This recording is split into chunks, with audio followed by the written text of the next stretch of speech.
저는 오늘 여러분과 함께 진짜 위기는 어디서 오는가 이런 제목으로 은혜의 말씀을 나누고자 합니다.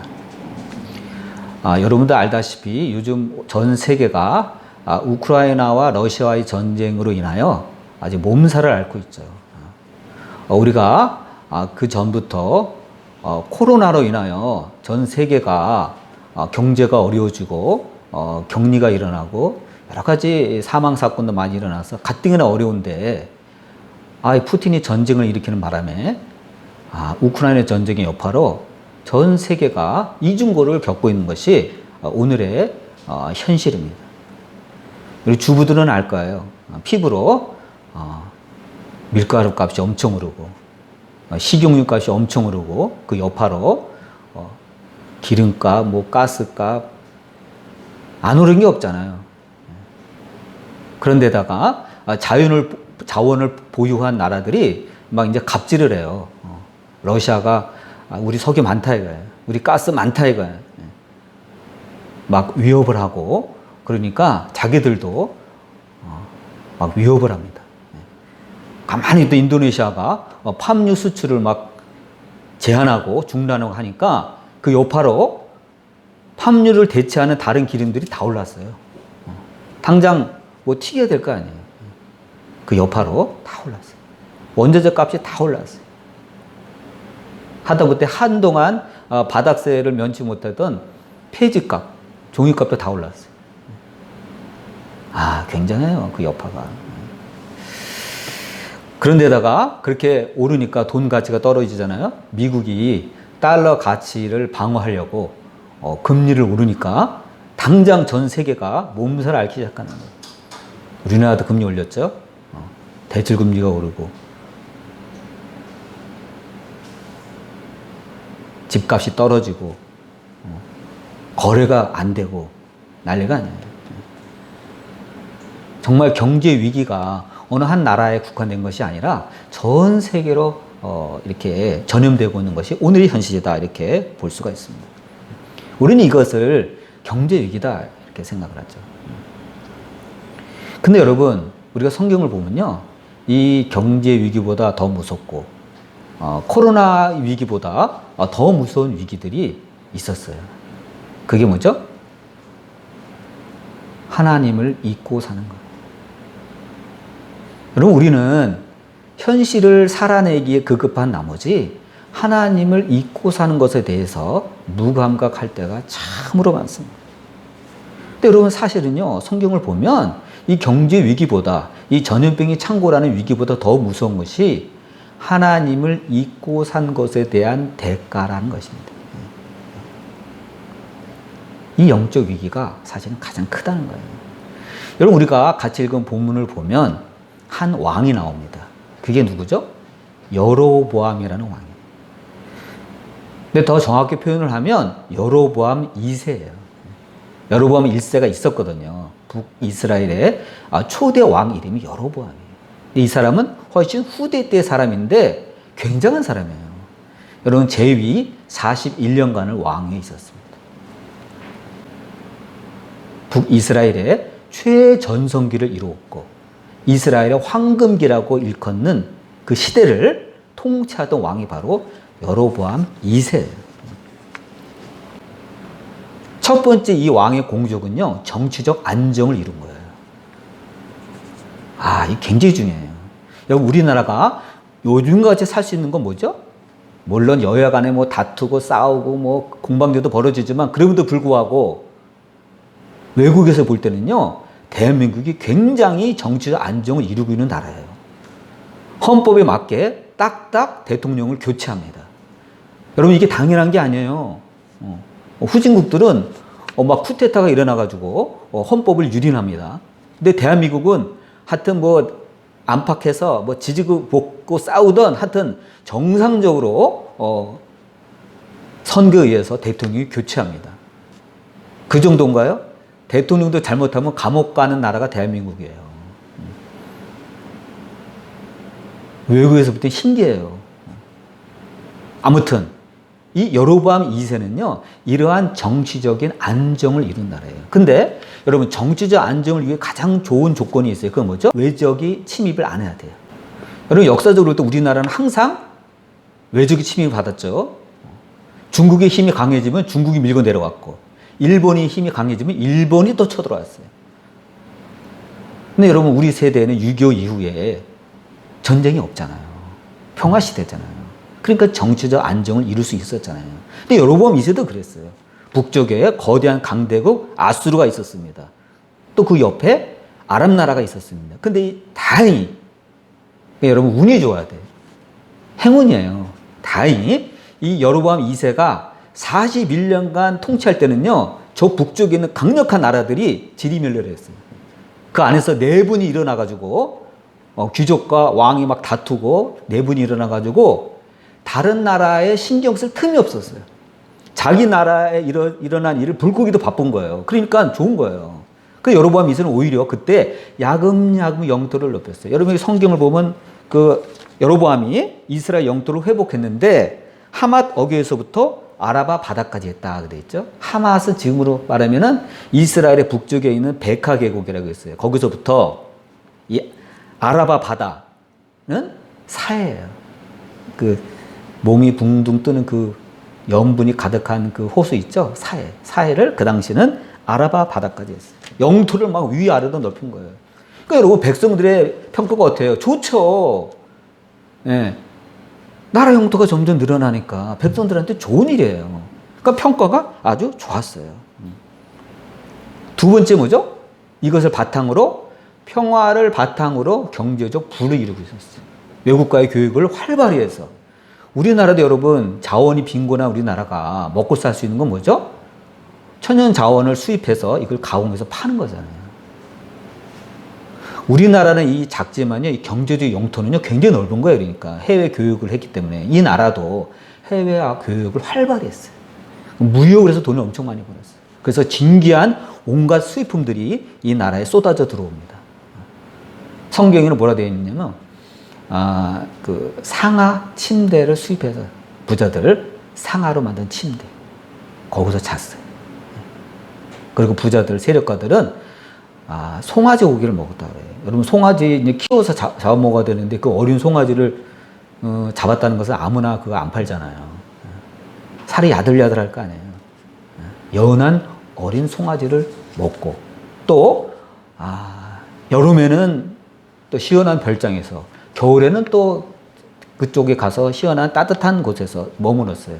서민들의 여러분, 집이 한 채밖에 없는데 추우나 더우나 거기서 살아야 되지만, 그 당시도 여러분, 부자들은요, 겨울에는 따뜻한 곳에 별장에 가서 머물렀고, 여름에는 시원한 별장에 가서 머무를 정도로 호화롭게 살았다는 얘기예요.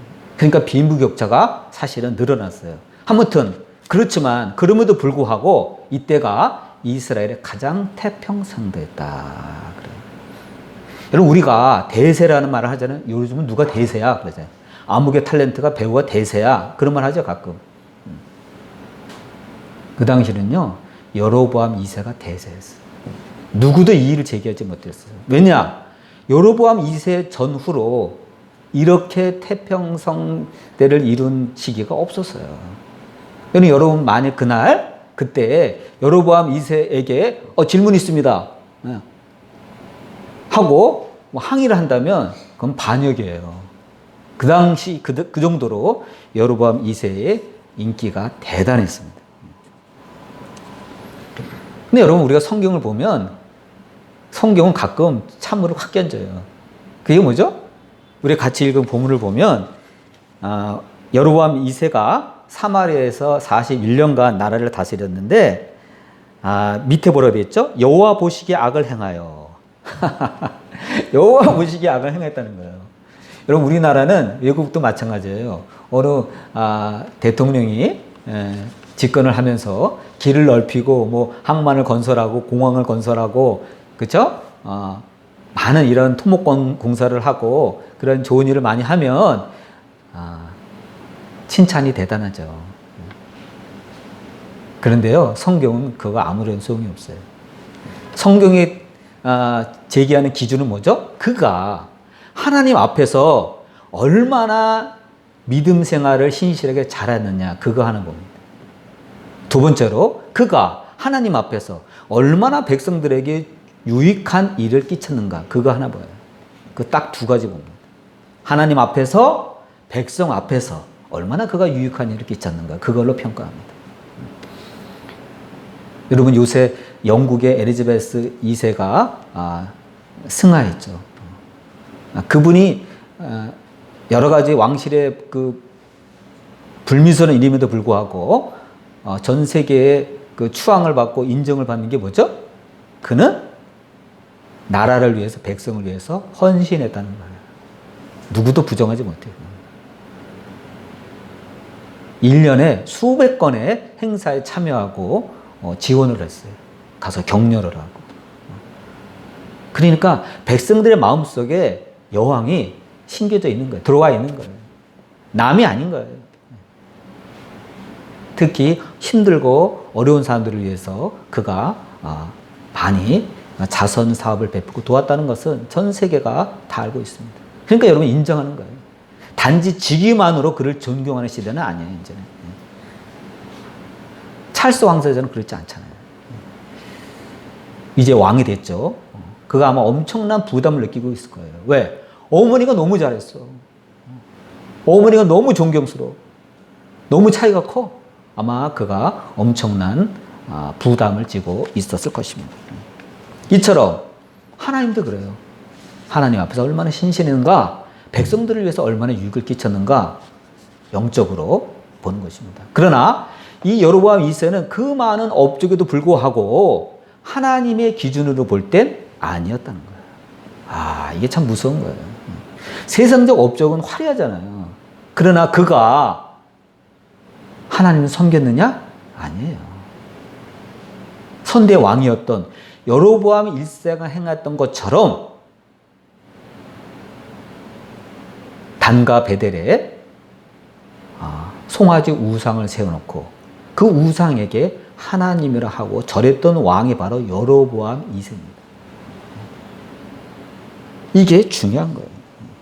그래서 열왕기하 14장 24절에 이런 말이 있습니다. 여호와 보시기에 악을 행하여 이스라엘에게 범죄게 한 느밧의 아들 여로보암의 모든 죄에서 떠나지 아니하였더라. 여러분, 여로보암 1세는요, 하나님이 이스라엘 왕을 평가할 때 기준이 되는 왕이에요. 악했기 때문에 악한 쪽으로 기준이 되는 거예요. 근데 이도 그것에서 벗어나지 못하는 거예요. 하나님이 이 두 가지를 통해서 여로보암 2세를 책망하셨습니다. 어떤 사람도 그럴 거예요. 세상적인 사람들. 그래도 여로보암 2세가 백성들을 위해서 나라의 정치를 안정시켰고 경제를 부흥시키지 않았나? 이렇게 이의를 제기할 수가 있습니다. 이런 업적을 알아줘야 되지 않냐? 이렇게 의문을 제기할 수 있습니다. 그러나 성경은 뭐라 그러죠? 여로보암 2세의 그러한 업적을 가능하게 한 분은 하나님이라는 겁니다. 아모스 선지자의 환상을 통해서 그게 드러납니다. 하나님이 그걸 막으신 거예요. 북쪽 아수르가 커지는 걸 막으신 거예요. 하나님이 외세 바깥으로 힘을 뻗치지 못하게, 근육을 자랑하지 못하게 그것을 억제한 것은 바로 여로보암 2세가 아니라 하나님이었다는 것을 성경은 말씀하고 있는 거예요. 계속 내분이 일어나게 하셨어요. 바깥으로 눈길을 돌리지 못하게, 자기 일에 급급하게 아수르를 그렇게 만드신 것은 바로 하나님이다. 왕과 귀족을 분열시켜서요, 외침을 못하게 그 야욕을 하나님께서 받고 계신 거예요. 그러니까 여러분, 이스라엘은 겉으로 볼 때 여로보암 2세가 정치를 잘해서 살고 있는 것 같지만 사실은 하나님의 은혜로 살고 있는 겁니다. 여러분, 우리도 마찬가지예요. 내가 잘나서, 내가 유능해서 그렇게 사는 게 아니에요. 내가 잘나서 사업을 잘하고, 내가 잘나서 직장생활을 잘하고, 내가 잘나서 돈을 잘 벌고, 그거 아니에요. 하나님이 허락해 주셔서 그렇게 된 것입니다. 하나님의 은혜로 살고 있는 거예요. 근데 여로보암 2세와 백성들은 그걸 몰랐어요. 오히려 자기들 열심히 산당에 가서 우상에게 절하고 분향하고 주수를 행했기 때문에 잘 산다고 착각을 하고 있었습니다. 큰 착각이에요. 그러나 아모스 선지자는 여러 가지 환상을 통해서 하나님이 이것을 맡고 계시구나. 실제로 여러분 아모스는요 하나님 앞에 탄원을 많이 했어요. 여러 가지 환상을 보고 막 메뚜기가 나타나서 이스라엘의 모든 곡식을 다 식물들을 다 갉아먹는 것을 보고 하나님 안 됩니다. 이스라엘이 너무 약합니다. 하고 뜯어 말렸어요. 하나님이 처리하셨어요. 한 번은 불 환상이 불이 나타나서 이스라엘을 다 태워버리는 거예요. 그것도 아모스 선지자가 하나님께 탄원해서 그것도 뜯어 말려서 그것도 하나님이 처리하셨어요. 여러분 그걸 아느냐고요? 모르죠. 하나님은 하나님의 일을 하고 계셨어요. 주의 선지자에게 보여주셨어요. 그러나 선지자의 간곡한 탄원으로 그것은 철회되고 처리되었습니다. 그러나 여러분 하나님은 영원토록 참지 않으십니다. 어느 때가 되면 아무리 선지자가 호소해도 그것은 넘어버리고 맙니다. 죄악의 양이 찬 거예요. 이제 찰 때를 찬 거예요. 그러한 일이 이스라엘에서 벌어집니다. 그래서 아모스가 할 수 없이 가서 하나님의 말씀을 전합니다. 이스라엘의 불의에 대해서 부자와 권력자가 가난한 자를 착취하고 탄압하고 죽이는 것에 대해서 항의를 했습니다. 이게 뭐냐? 너희들 하나님이 살아계실 텐데 이럴 수가 있냐? 우상에서 돌아와라. 우상 숭배를 그쳐라. 정의를 하수같이 흐르게 하라 하고 외쳤지만 그들은 듣지 않습니다. 여러분 이러한 하나님의 말씀이 이 세상에 전해질 때 제일 먼저 반응하는 사람들이 있습니다. 그게 누구죠? 민간인들이 아니에요. 그것은 그 당시 종교를 담당하고 있던 종교인들이 반응을 합니다. 여러분 예수님이 이 세상에 오셨을 때 예수님한테 제일 먼저 항의하고 예수님을 죽이고자 한 사람이 누구죠? 제사장이잖아요. 대제사장과 그의 무리들이잖아요. 바리새인들이잖아요. 서기관들이잖아요. 그때도 그랬어요. 여러분 아모스가 외치자 하나님의 말씀을 전하자 제일 먼저 항의한 사람이 바로 그 당시 베델의 그 제사장으로 임명된 사람들이 제일 먼저 일어납니다. 그 이름이 아마샤. 아마샤라는 사람들이 아마샤가 나타나서 항의를 합니다. 너 무슨 소리 하냐 이거. 지금이 태평시대인데 나타나서 너 재 뿌리느냐 이거. 재 뿌리지 말아라 이거. 지금 여로보암 왕이 잘하고 있는데 너 와서 왜 이런 쓸데없는 소리를 하느냐? 왜 저주를 퍼붓느냐? 하고 따집니다. 그러면서 아모스를 고발합니다. 누구에게요? 여로보암 2세에게 고발을 해요.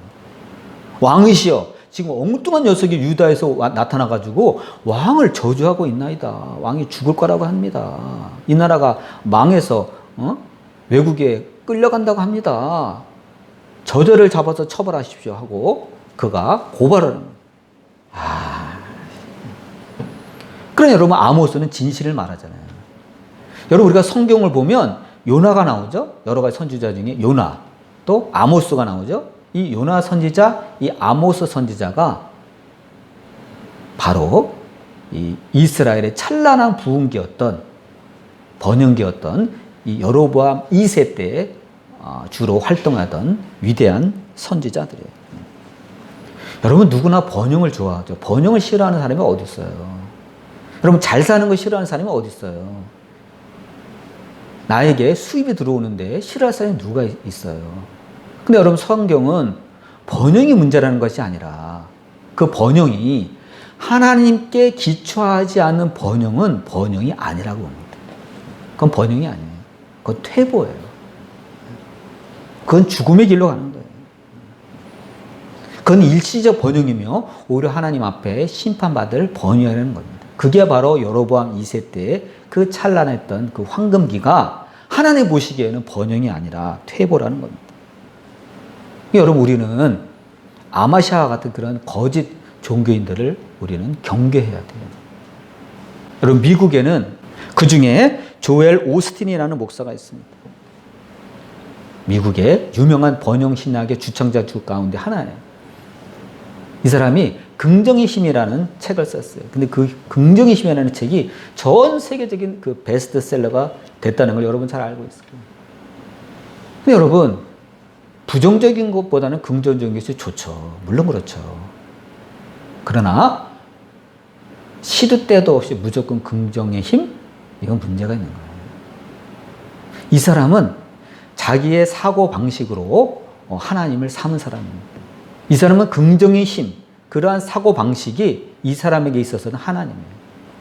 그러니까 이 사람은 개인이 긍정의 힘을 믿고 긍정적으로 모든 걸 생각하면 하나님이 어쩔 수 없이 그 긍정적인 사고 방식에 반응해서 우리를 도와준다는 것이 바로 번영신학이에요. 그 여러분, 하나님은 뭐가 되죠? 하나님은 우리의 신하예요. 우리가 긍정적인 상상을 하고 긍정적인 꿈을 꾸고 긍정적인 생각을 하면 하나님이 거기에 응답하여 우리를 도와줄 수밖에 없다는 거예요. 그게 원리라는 거예요. 여러분, 그거는 복음이 아닙니다. 그건 변질된 복음이고 가짜 복음이에요. 그건 사기예요, 쉽게 얘기하면. 그런데 이 번영신학을 주창하는 교회들이요, 엄청 많이 늘어났어요. 엄청 커졌어요. 이렇게 해보니까 되거든요. 그러니까 그걸 따라하는 사람들이 엄청 늘어났어요. 우리나라도 그것을 직수입해서 따라하는 교회들이 엄청 늘어났어요. 긍정의 힘.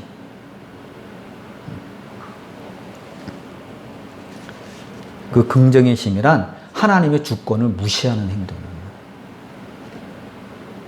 여러분, 하나님은 감정도 없습니까? 하나님의 뜻을 완전히 무시한 이거는 폭력이에요. 내가 긍정적인 생각을 했기 때문에 하나님 무조건 따라야 된다는 거예요. 그게 말이 돼요? 하나님을 무시하는 거예요. 그 성령님을 무시하는 거예요. 이건 또 하나의 우상숭배예요. 이것이 막 미국에 막 퍼지고 있는 거예요. 난 단호하게 말할 수 있습니다. 이런 불의의 목사들은요, 가짜입니다. 복음이 아니에요. 사람들은 많이 몰려가서 막 번창하고 부흥할지 모르지만 그들은 오도된 길을 걷고 있는 사람입니다. 참으로 위험한 행동이다 아니할 수가 없습니다. 그럼 여러분, 그 황금기였던 여로보암 2세 그 나라는 어떻게 됐죠? 이게 중요한 거예요. 여러분, 결론이 중요한 거 아니에요? 그때 경고하던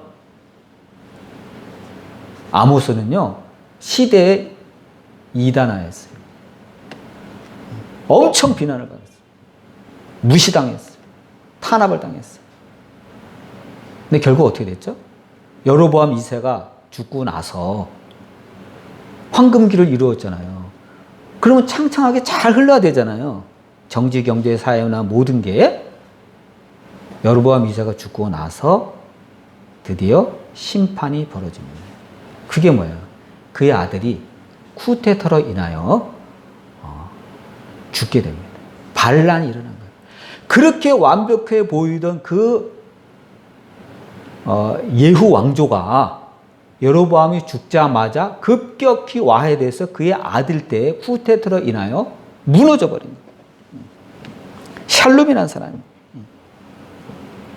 6개월 만에 그것도 재위 6개월 만에, 아버지는 41년을 왕노릇 했는데 이 아들은 6개월 만에 무너져 버린 거예요. 근데 그 쿠데타를 일으킨 사람이 또 다른 쿠데타에 당해서 또 죽임을 당해요. 그럼 계속 쿠데타의 연속을 하다가 결국 722년에 북이스라엘은요, 나라가 완전히 망해서 자취도 없어집니다. 야, 이 역사적 완전히 반전이에요. 그렇게 황금기고 그 치세가 영원할 것 같던 그 번영이 하나님의 예언대로, 아모스 선지자를 통해서 한 예언대로 그 나라가 그 왕조가 망할 정도가 아니라 그 나라 자체가 완전히 무너져버려요. 문을 닫는 거예요. 대단한 사건. 이 모든 것이 아모스의 예언처럼 됐습니다. 여러분 생각해 보세요. 우리가 누리고 있는 이 생명, 이 안정감, 하나님으로부터 온 거예요. 근데 우리는 그걸 참 몰라요. 정치적인 안정, 경제적 안정, 우리의 생명, 우리의 가정, 우리 교회, 하나님이 떠받들어 주지 아니하시면 살 수가 없어요. 저는 가끔 북한에 있는 김정은 생각을 가끔 해요. 저 북한의 정권이 왜 이렇게 오래 가나? 국민들을 못 살게 굴고 저렇게 굶주리고 있는데 모든 것을 정권의 안보를 위해서 핵을 저렇게 쥐고 우리나라를 위협하고 있는데 왜 이렇게 오래 가나? 가끔 그런 생각을 해요. 도대체 이유가 뭔가? 언뜻 생각나는 게 있습니다. 그게 뭐죠? 하나님의 회초리예요. 하나님의 회초리. 북한이 여러분 하나님의 회초리를 쓰일 수가 있어요. 대단히 위험하지만 저는 그거 외에는 저 북한의 정권이 유지되고 있는 이유를 모르겠어요. 하나님이 아수르를 하나님의 진노의 채찍으로 사용하셔서 북이스라엘을 쓸어버린 것처럼 저 북한의 저 핵무기가 하나님의 채찍으로 쓰인다면 그건 재앙이죠. 그건 재앙이죠. 그러니까 여러분 우리가 기도해야 돼요. 아무짝에도 쓸모없는 저 핵을 왜 지고 있냐고요. 탄압을 받아가지고 유엔 제재로 나라가 완전히 마비 상태고 나라 형편없는데 왜 저 핵을 지고 있냐. 물론 표면적으로는 정권의 안보를 위해서 지고 있어요. 그러나 그 이상의 신앙적 의미가 있지 않나 우리는 한번 생각해 봐야 돼요. 저 채찍이 잘못 쓰인 일이 없도록 우리는 여러분 기도해야 돼요. 우리 정신 차려야 돼요.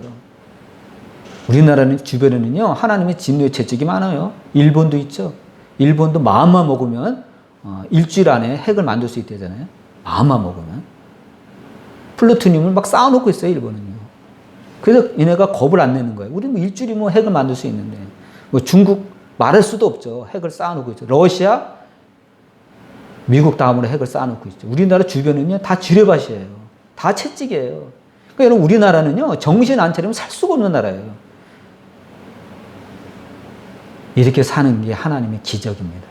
우리나라처럼 지정학적으로 주변에 핵으로 완전히 둘러싸여 있는 나라요? 없어요. 지구상에서요.